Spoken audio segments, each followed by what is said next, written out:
Jake Morrison stood on the bridge of the horizon's edge, watching the blue and silver planet grow larger on the main screen.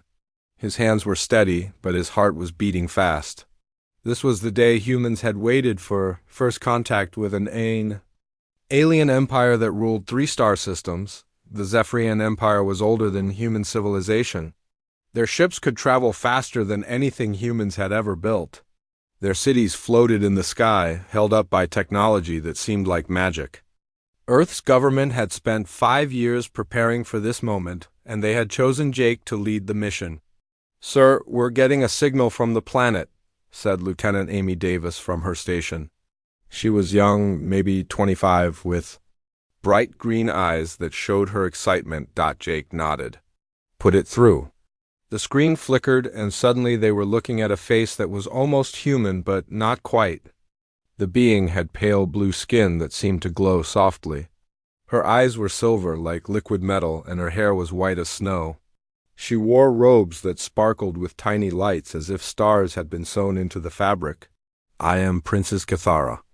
"Of the Zephyrian Empire?" the being said. Her voice was cold and formal, like she was reading from a script.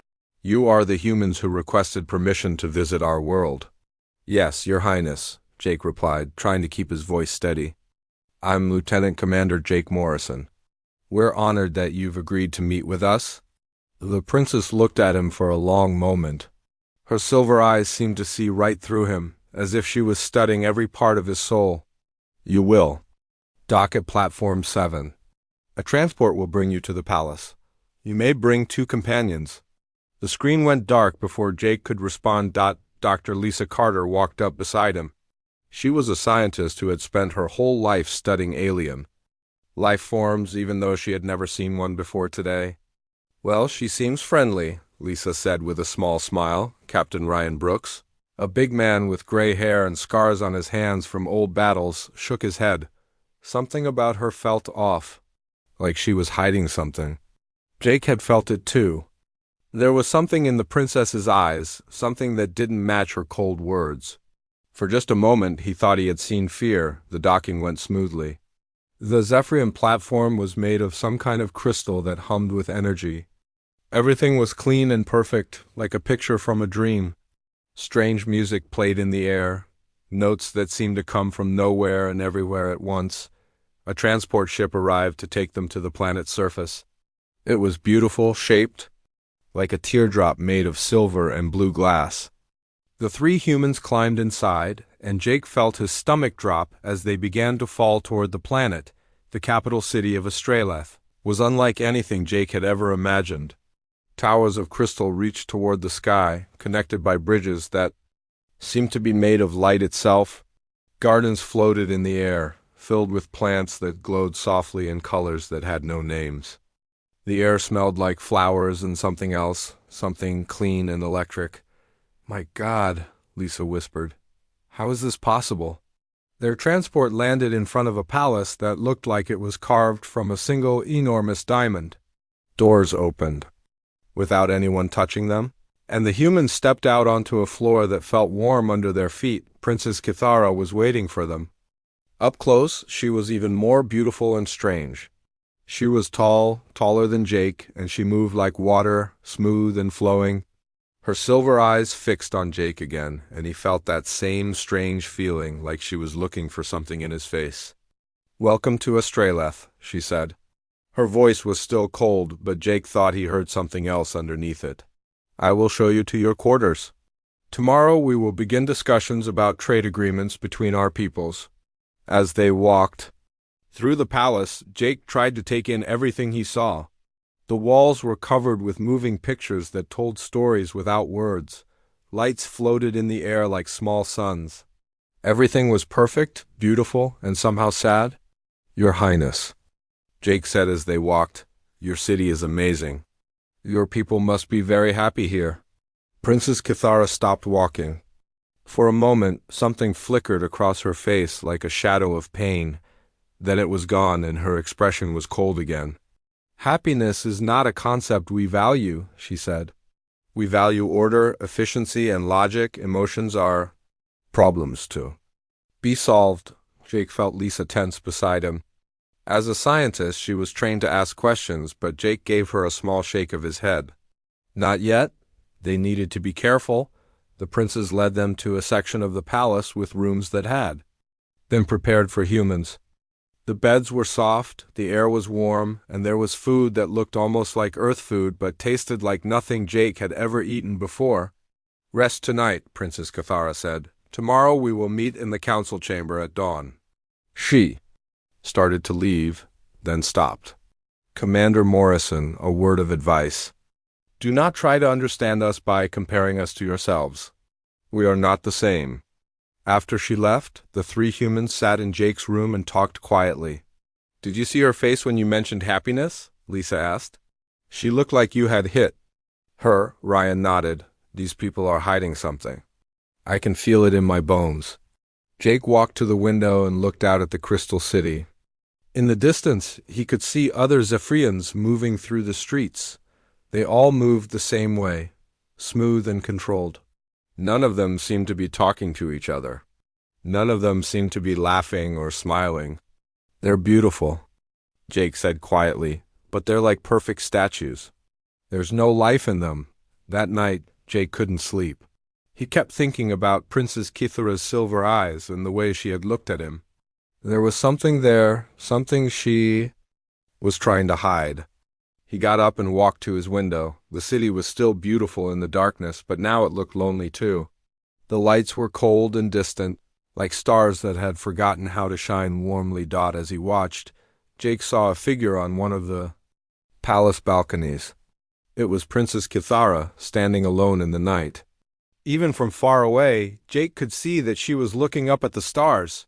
Her shoulders were shaking slightly, as if she was cold, or as if she was crying. Jake watched her for a long time. When she finally went back inside, he felt something change in his chest. Whatever the Zephyrians were hiding, whatever had made them this way, Princess Kithara was suffering because of it. Tomorrow, he would begin the work of building a bridge between their peoples. But tonight, he had seen something that made him think the princess needed help more than anyone knew. The next morning came too soon. Jake dressed in his best uniform and met Lisa and Ryan in the hallway. Princess Kithara was waiting for them, looking perfect and cold as ever. But when she looked at Jake, he saw something new in her silver eyes. Hope. Come, she said. We have much to discuss. As they walked toward the council chamber, Jake felt the weight of two worlds on his shoulders. But he also felt something else. Something that made him stand a little straighter. He felt like he was exactly where he was supposed to be. The council chamber was enormous, with walls that seemed to stretch up forever. Princess Kithara sat at a table made of black crystal, her silver eyes fixed on the documents in front of her. Jake sat across from her with Lisa and Ryan on either side of him. The trade agreement is simple, Princess Kithara said, her voice as cold as it had been the day before. We will provide you with energy technology. You will provide us with raw materials from your outer colonies. Jake nodded, but his mind was not really on the trade talks. He kept thinking about the figure he had seen on the balcony the night before. The princess looked perfect this morning, as if she had never felt sadness in her life. But Jake had seen her shoulders shaking in the darkness. Your Highness, Jake said carefully, this technology you're offering us, it's very advanced. Are you sure your people want to share it with humans? Princess Kithara's hand stopped moving over the documents. For just a moment, Jake saw something flash in her silver eyes. Then it was gone. Our council has decided that trade with humans will benefit both our peoples, she said. That is all you need to know. Lisa leaned forward. Princess, if I may ask, how long has your civilization been this advanced? Your cities, your technology, it's incredible. We have been as we are for 700 years, Princess Kithara replied. We achieved perfection through the removal of unnecessary elements from our society. Unnecessary elements? Ryan asked. The princess was quiet for a long moment. Chaos. Disorder. Things that make beings act without logic. Jake felt a chill run down his spine. You mean emotions? Princess Kithara's silver eyes met his. Yes, emotions were removed from our people long ago. They caused only pain and conflict. Now we have peace. But as she spoke, Jake noticed her hands. They were gripping the edge of the table so tightly that her knuckles had turned white. Her voice was steady, but her body was telling a different story. "That's fascinating," Lisa said. "But emotions aren't just chaos. They drive creativity, love, art. They're what make life worth living." For a moment, Princess Kithara's perfect mask slipped.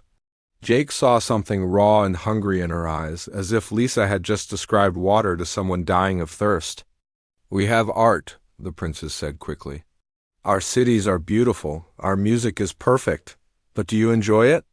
Jake asked softly. Princess Kithara stared at him. "Enjoyment is not relevant. Beauty serves a function. It creates order." The meeting continued for hours, but Jake found it hard to focus on trade routes and energy requirements. He kept watching Princess Kithara, looking for more cracks in her perfect facade. Every time someone mentioned feelings or human experiences, she would tense up slightly. It was as if she was fighting something inside herself. When the meeting finally ended, Princess Kithara stood to leave. "Your Highness," Jake said, "would it be possible to see more of your city, to understand your people better?" Princess Kithara paused. "I could show you the Crystal Gardens tomorrow." "They are educational," Jake smiled. "I'd like that very much." That night, Jake couldn't sleep again. He kept thinking about the princess's reaction to Lisa's words about emotions. There was something she wasn't telling them, something important. He decided to take a walk through the palace. The hallways were dimly lit, with soft lights that seemed to follow him as he walked. Everything was quiet, too quiet. It felt like walking through a tomb. Jake found his way to a balcony that overlooked the city. The view was incredible, but it was the same cold beauty he had seen before. No lights moved randomly. No sounds of life drifted up from the streets. It was like looking at a perfect picture instead of a real place. "You cannot sleep." "Either?" Jake turned around. Princess Kithara was standing behind him, and for the first time, she looked different. Her perfect posture was gone. Her silver eyes looked tired. "The time difference," Jake said. "My body is still adjusting." Princess Kithara walked to the edge of the balcony and looked out at her city. "I often come here at night. It is peaceful." Jake studied her face. In the soft light, she looked younger, more vulnerable. "Your Highness, can I ask you something?" "You may ask. Are you happy?" Princess Kithara turned to look at him, and Jake saw something break in her silver eyes. "I told you, happiness is not a concept we value." "That's not what I asked." For a long moment they stood in silence. Then Princess Kithara spoke, so quietly that Jake almost didn't hear her. "I do not know what happiness is. I have never been taught to recognize it." Jake felt his heart break a little. "Would you like to learn?" Princess Kithara looked at him as if he had offered her the stars. "Is that possible?" "Of course it is. Happiness is different for everyone, but it's not hard to find. Sometimes it's as simple as watching a sunset or hearing a good song." "We have sunsets here," Princess Kithara said. "The light changes colors as our star moves across the sky. But we are taught to observe them for scientific purposes only." "What do you see when you look at a sunset?" Jake asked. Princess Kithara was quiet for a moment. "I see beauty, not functional beauty. Something that makes me feel—" She stopped, as if the words were too dangerous to say. "What do you feel?" Jake asked gently. "Warm, not physically warm, but warm inside. As if something is glowing in my chest." She looked at Jake with wide eyes. "Is that wrong?" Jake smiled. "That's not wrong at all. That's wonderful." Princess Kithara stared at him. "You are not like what we were told about humans. We were told you were violent and chaotic, driven by dangerous emotions." "We can be violent," Jake said honestly. "We can be chaotic. But we can also be kind and creative and loving. Our emotions aren't always easy to handle, but they're part of what makes us human." "Loving," Princess Kithara repeated the word as if she was tasting it. "I have read this word in our ancient texts. Before the change, our people experienced this emotion. The change?" Jake asked. Princess Kithara looked around nervously, as if someone might be listening. I should not speak of this. It is forbidden. I won't tell anyone, Jake promised. Princess Cathara was quiet for a long time. Finally she spoke. Long ago our people felt emotions just as humans do. But there was a war, a terrible war, that nearly destroyed us. Our leaders decided that emotions were the cause of the war. They found a way to remove them from our biology. They removed emotions from your entire species? Jake asked, horrified. Yes, for 700 years we have been perfect, logical, peaceful, but ... She stopped again. But? Jake encouraged. But sometimes children are born who can still feel. It is considered a genetic defect. These children are taken away and fixed. Jake felt sick. Fixed how? The part of their brain that creates emotions is removed. They become normal like the rest of us. Is that what happened to you? Jake asked softly. Princess Kithara's silver eyes filled with something that looked like tears, though Jake wasn't. Sure, if Zephyrians could cry. No, I was never caught. I learned to hide what I felt. I have been hiding my whole life. Jake reached out and gently touched her hand. It was cold, but he could feel it trembling. You don't have to hide anymore, not from me. Princess Kithara looked down at their joined hands. I do not understand what is happening to me. When I look at you, I feel that warm feeling again. But stronger, much stronger. That's okay, Jake said. Feelings can be confusing at first, but they're not dangerous. They're part of what makes life beautiful. Princess Kithara looked up at him. Will you teach me? Will you help me understand these feelings? Jake squeezed her hand gently. I'd be honored to. As they stood together on the balcony, looking out at the perfect, cold city, Jake realized that this mission had become about much more than trade agreements. Princess Kithara was not just an alien diplomat. She was someone who had been trapped. Her whole life, someone who needed to learn what it meant to be truly alive, and Jake was going to help her, no matter what it cost. The next few days passed like a dream. Jake continued the trade negotiations during the day, but his mind was always on Princess Kithara. Every evening they would meet in the crystal gardens or on the balcony, and Jake would teach her about human emotions. He showed her how to recognize happiness by pointing out the way her eyes lit up when she saw the floating flowers in the garden. He taught her about curiosity by watching how she asked endless questions about Earth and human life. He even showed her how to laugh, though the sound that came from her throat was strange and beautiful, like silver bells ringing. On Earth, Jake said one evening as they walked through the garden, children play games. They run around and laugh, and sometimes they cry when they get hurt. But they always keep playing because it makes them happy. Princess Kithara listened. With wonder, our children do not play. They study. They learn to control themselves from a very young age. That sounds lonely, Jake said. Lonely. Princess Kithara repeated the word slowly. I think I understand this feeling.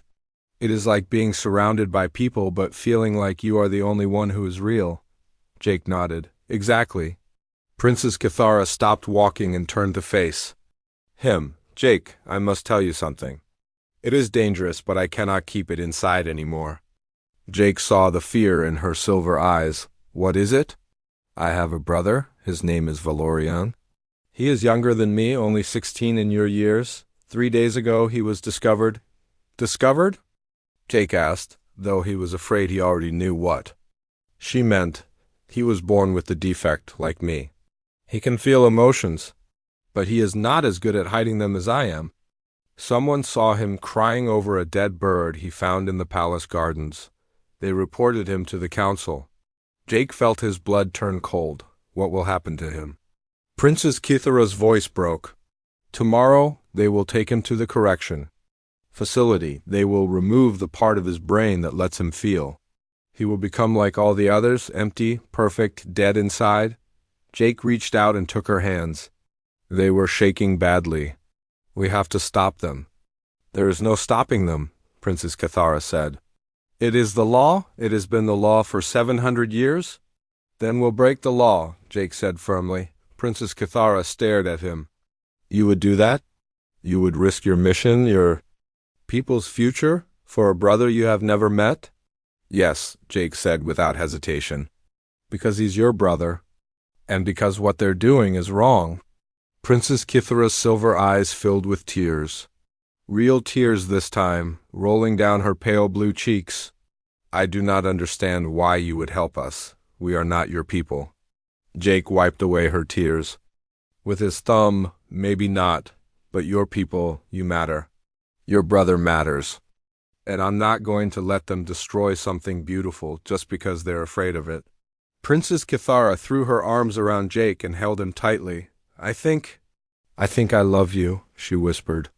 I do not fully understand what this means, but when I am with you, I feel like I am truly alive for the first time.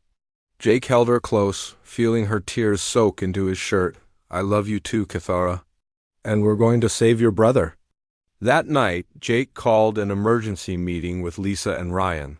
He told them everything that Kithara had revealed about the Zephyrian Society and about her brother. They're performing lobotomies on children, Lisa said, horrified. That's not medical treatment, that's mutilation. Ryan was pacing back and forth. This changes everything. We can't just sign a trade agreement with people who are torturing their own kids. We're not going to, Jake said. We're going to help Kithara save her brother. Jake, Ryan said carefully, I understand how you feel. But if we interfere with their internal affairs, it could mean war. Earth isn't ready for a war with the Zephyrian Empire. Then we'll have to make sure we don't get caught, Jake said. Lisa sat down heavily. You're talking about breaking into a government facility on an alien world. We don't even know where this correction facility is. Kithara knows, Jake said. She's been planning this for weeks. She just needed help. Ryan looked at Jake for a long moment. You're in love with her, aren't you? Jake met his eyes. Yes, but that's not why I'm doing this. I'm doing this because it's right. The next morning, Princess Kithara led them through the palace to a hidden room deep underground. The walls were covered with ancient books and scrolls, things that looked like they hadn't been touched in centuries. This is the old archive, Kithara explained. These are the records from before the change. No one comes here anymore. She pulled out a large book with a cover made of some kind of metal that shimmered like oil. This tells the true story of what happened to our people. Jake opened the book and saw pictures that moved like videos. He saw Zephyrians laughing, crying, dancing, fighting.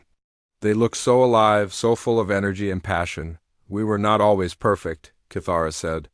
We were messy and complicated, and sometimes we made mistakes. But we were real. The book showed the war that had changed everything. It was terrible, with cities burning and people dying. But Jake could see that the war wasn't caused by emotions. It was caused by fear, by leaders who wanted power and control. The council blamed emotions for the war, Kithara continued.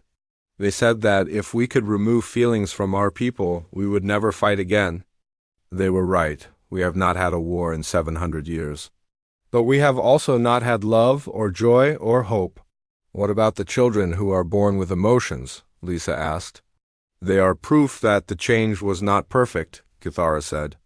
Every generation, a few children are born who can feel.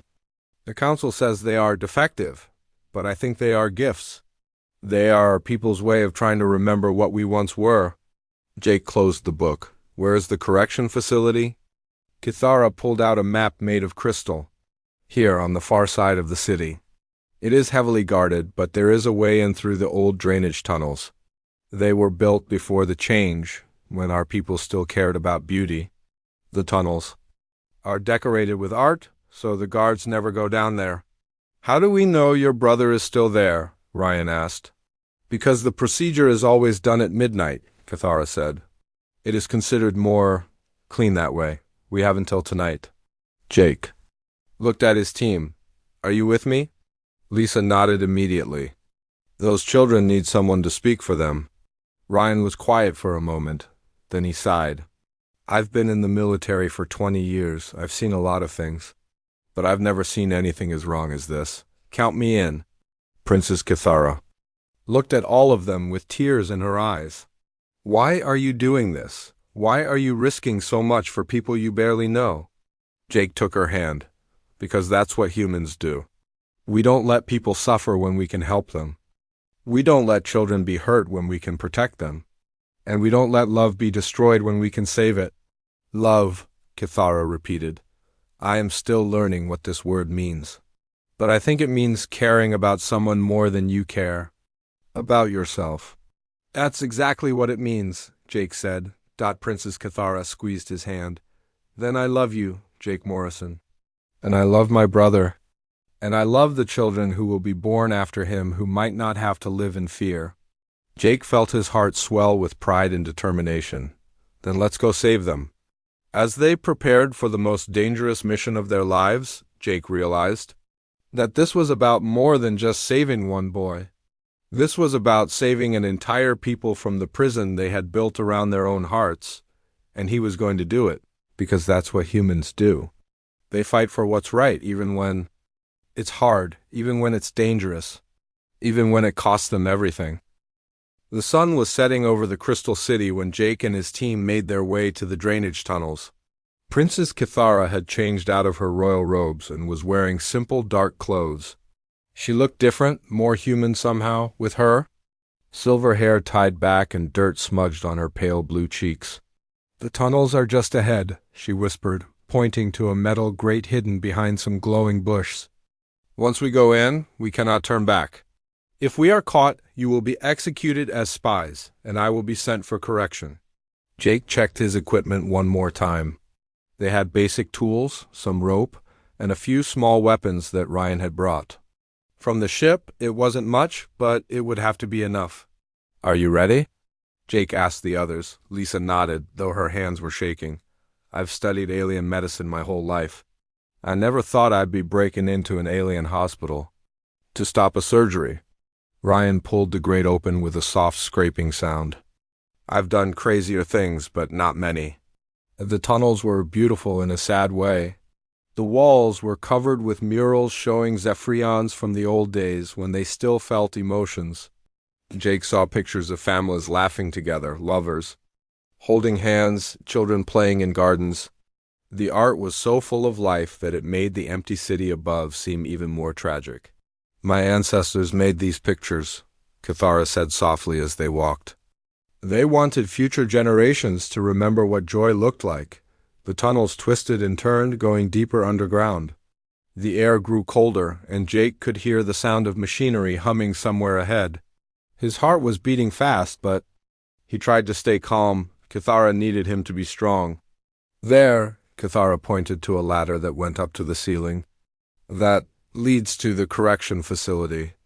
Valorian will be in room 7. It is where they keep the children before the procedure. Jake climbed the ladder first and carefully pushed open a small door. He found himself in a storage room filled with medical equipment. Everything was white and clean like a hospital, but there was something wrong about it. The air felt cold and dead. Others climbed up after him. Kithara's face was pale, and Jake could see that she was scared. He took her hand and squeezed it gently. We'll find him, he promised.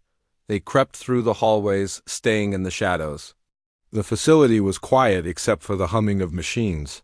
Through small windows in the doors, Jake could see empty rooms with beds that looked more like operating tables. Room 7 is down this hall, Kithara whispered. They were almost there when they heard footsteps. Jake quickly pulled everyone into a side room and closed the door.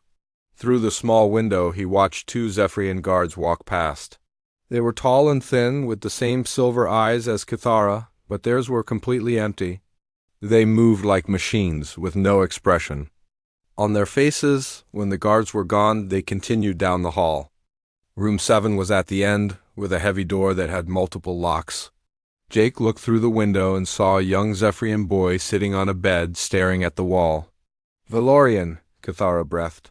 The boy looked exactly like a younger version of Kithara, with the same pale blue skin and silver hair. But his eyes were different. They were full of fear and sadness, and they moved around the room like a trapped animal looking for escape. Ryan worked on the locks while Lisa kept watch. Jake stayed close to Kithara, who was shaking as she watched her brother. He looked so scared, she whispered. He's going to be okay, Jake said. We're going to get him out of here. The locks finally clicked open, and they slipped into the room. Valorian looked up at them with wide, frightened eyes.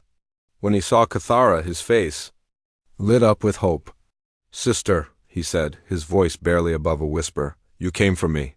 Cathara ran to him and held him tightly. "I will always come for you, little brother, always." Valorian was thin and weak, and Jake could see bruises on his arms where needles had been. "What have they done to you?" Cathara asked, her voice filled with anger. "They gave me medicine to make me calm," Valorian said, "but it only makes me feel sick.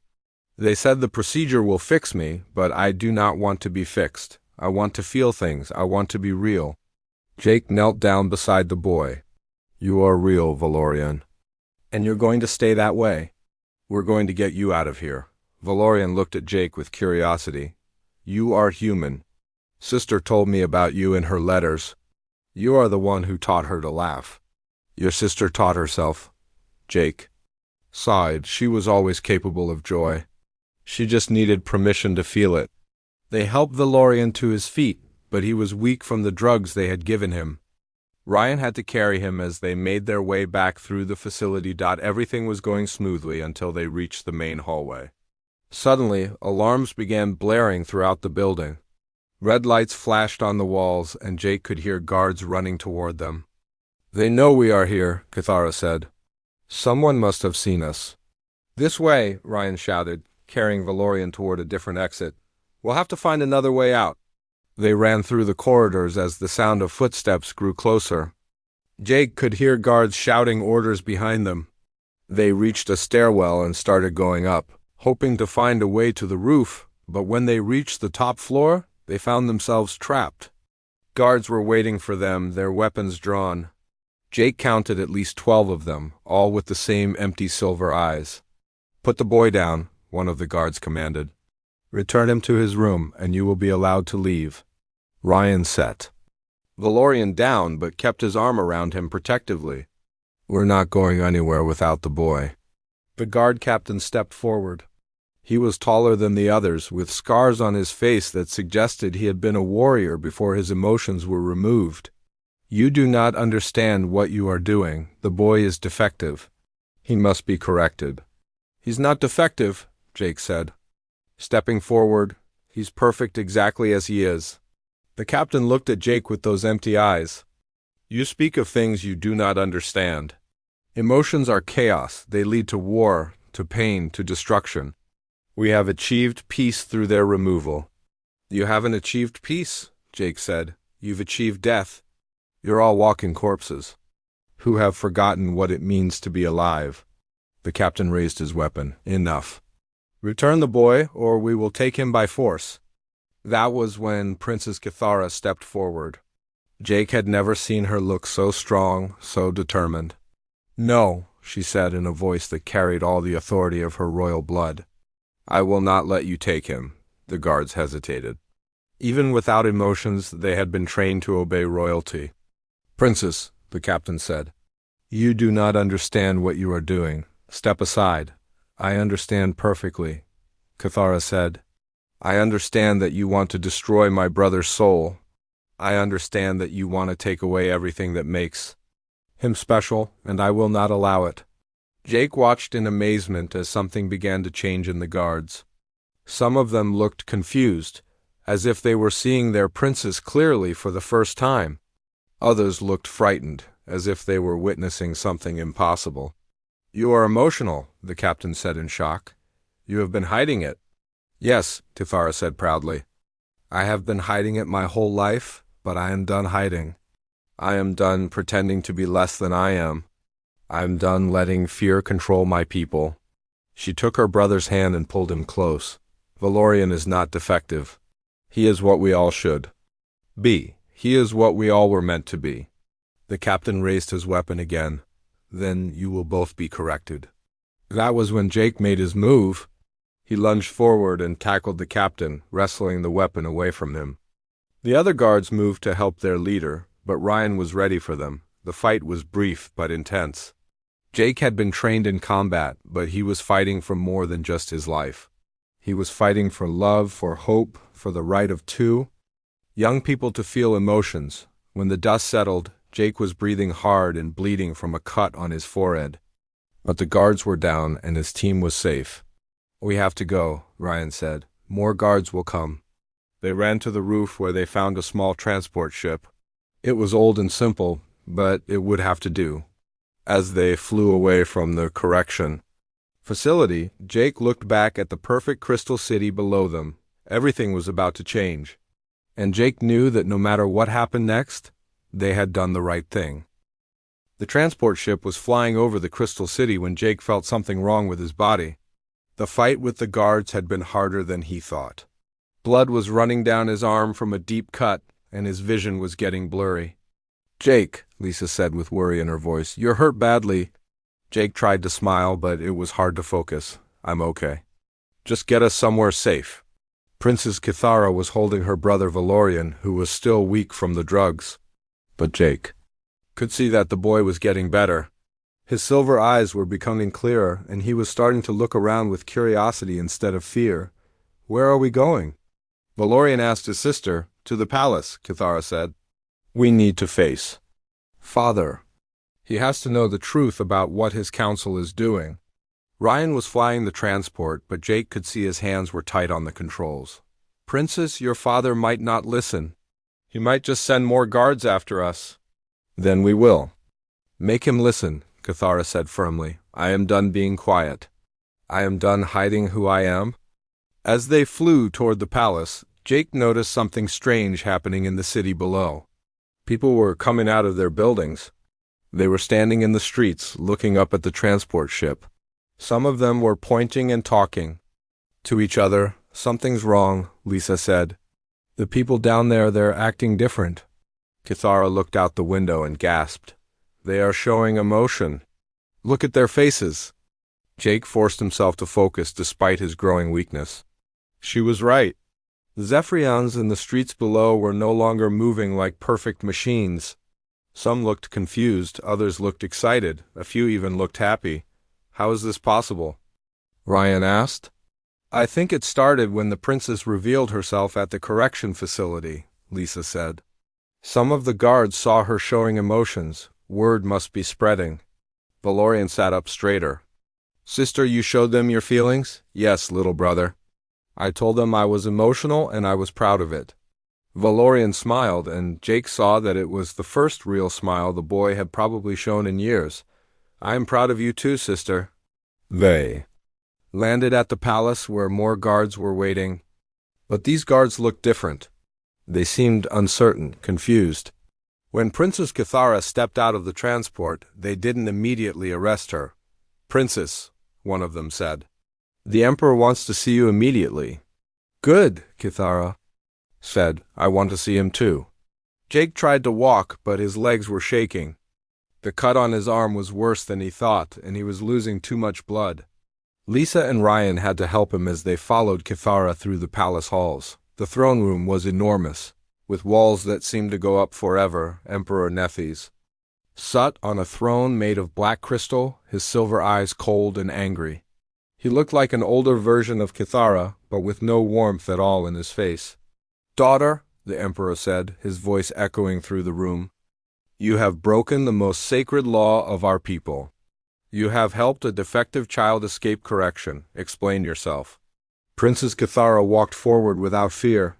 "Father, Valorian is not defective. He is perfect exactly as he is." "And so—" the Emperor leaned forward. "You speak as if you two are emotional. This cannot be true." "It is true," Kithara said proudly. "I have felt emotions my entire life. I have hidden them because I was afraid, but I am not afraid anymore." The throne room was filled with council members and nobles, all watching with their empty silver eyes. But Jake noticed that some of them looked shocked and a few even looked curious. "This is impossible," the Emperor said. "If you were emotional, you would have been discovered years ago." "I learned to hide very well," Kithara said. "But I am done hiding, Father. Our people are dying. Not physically, but in every way that matters. We have become ghosts, shadows of what we once were." The Emperor stood up from his throne. "We have peace, we have order, we have achieved perfection. We have achieved nothing, Cathara said. Look around you. When was the last time anyone in this room laughed? When was the last time anyone felt joy? When was the last time anyone truly loved? Jake watched as something strange happened. Some of the nobles in the room began to look uncomfortable. One of them, an older woman with scars on her hands, stepped forward. Princess, she said slowly, what is this love you speak of? I have heard the word in old texts, but I do not understand it. Cathara turned to face the woman. Love is caring about someone more than you care about yourself. It is the warm feeling you get when you see someone you care about smile. It is the sadness you feel when they are hurt, and the joy you feel when they are happy. The woman's silver eyes widened. I think I felt something like that once, many years ago, before my correction. Jake heard gasps from around the room. The woman had just admitted that she had been emotional too. Silence, the Emperor commanded. You will not speak of such things. But it was too late. Other nobles were beginning to murmur among themselves. Jake could see that Kithara's words were having an effect. People were starting to remember things they had forgotten, feelings they had buried. Father, Kithara said, her voice gentle now. Do you remember Mother? The Emperor went very still. Your mother died in childbirth. She was a good wife, obedient and logical. Do you remember how you felt when she died? Kithara asked. For a moment, the Emperor's perfect mask lipped. Jake saw something raw and painful cross his face. I felt as if part of me had been torn away. I felt empty, broken. But those were the last emotions I allowed myself to feel. Those feelings were not weakness, Kithara said. They were proof that you loved her. And love is the most beautiful thing in the universe. Jake felt his strength leaving him. The blood loss was making him dizzy, and he could barely stand. But he forced himself to stay upright. Kithara needed him to be strong. Princess, Jake said, his voice weak but determined. Tell him about the children, Kithara nodded. Father, every generation, children are born who can feel emotions. You call them defective and send them for correction. But they are not defective. They are gifts. They are our people's way of trying to heal itself. This is madness, the Emperor said, but his voice was shaking. It is not madness, Jake said, stepping forward despite his weakness. Your Majesty, I have traveled across the galaxy. I have seen many different species, many different ways of life. But I have never seen a people who were more alive than when they feel emotions. Your daughter, your son, they are not broken. They are what your people could be again. The Emperor looked at Jake with his cold silver eyes. And what would you have me do, human? Allow chaos to return to our society? Allow war and suffering to come back? Allow love to come back, Jake said. Allow joy to come back. Allow your people to be truly alive again. Jake felt his legs give out, and he collapsed to the floor. Lisa and Ryan rushed to help him, but he could barely see them.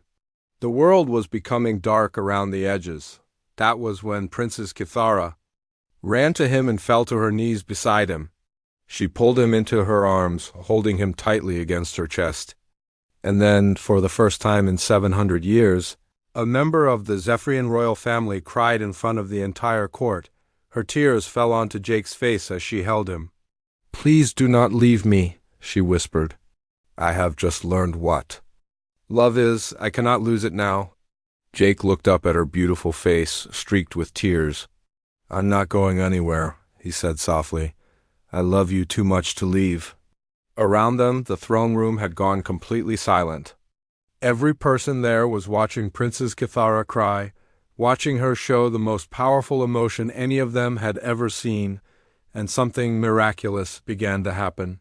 One by one, the nobles and council members began to cry too. Not all of them, but enough. Enough to show that emotions had never really been removed from their people. They had just been buried, waiting for someone brave enough to show them it was safe to feel again. The Emperor stood frozen on his throne, watching his perfect society begin to crumble around him. But as he watched his daughter hold the human she loved, as he saw the tears of his people, Jake saw something change in the Emperor's silver eyes. They began to fill with tears, too. "My daughter," the Emperor said, his voice breaking. "What have we done to ourselves?" Princess Kithara looked up at her father, still holding Jake tightly. "We forgot how to live, father. But it is not too late. We can remember. We can learn." Again, the Emperor stepped down from his throne and walked to where his daughter knelt. For the first time in years, he looked like a father instead of a ruler. "Can you forgive me?" he asked. "Can you teach me to feel again?" Kithara smiled through her tears.